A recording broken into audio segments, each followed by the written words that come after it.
the Quran has to be proven, to be true rationally. So there's all these books written making rational proofs of why it's revelation. There's all these, because they needed to ground it in that. And so I think that's foundational to the understanding that you had to have faith and reason, and that component was so important. And also, there's no verses in the Quran where any coercion is mentioned about. The Quran states clearly in chapter 18, فَمَنْ شَاءَ فَلْيُؤْمِنْ وَمَنْ شَاءَ فَلْيَكْفُرْ. Whoever wants to believe, let him believe. It literally says, فَلْيُؤْمِنْ, let him believe.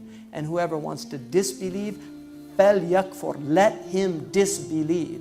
And then the Prophet Muhammad, it was said to him in the Quran, can you compel people to be believers?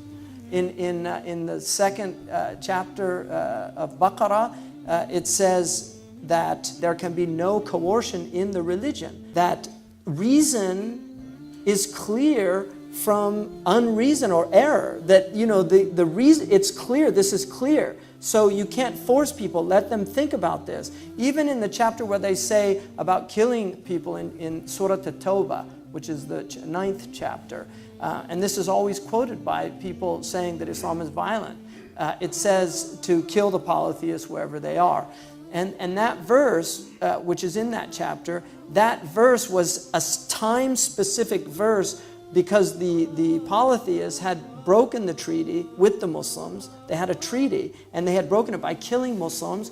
And then they went to Mecca, which was a sanctuary at that time, and they had captives, and it was permission to fight in the sanctuary.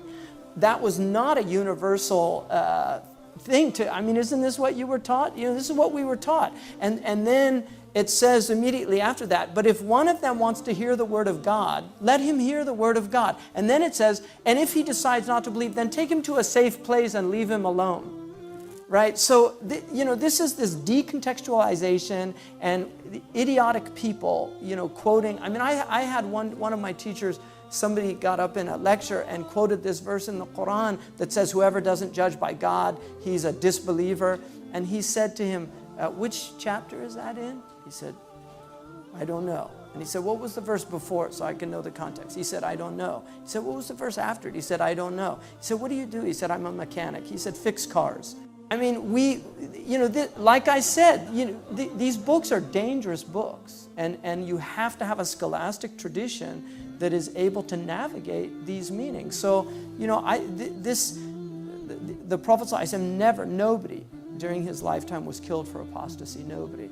And there are apostasy laws, just like in Catholicism. You can find in church canon law, you can find apostasy laws.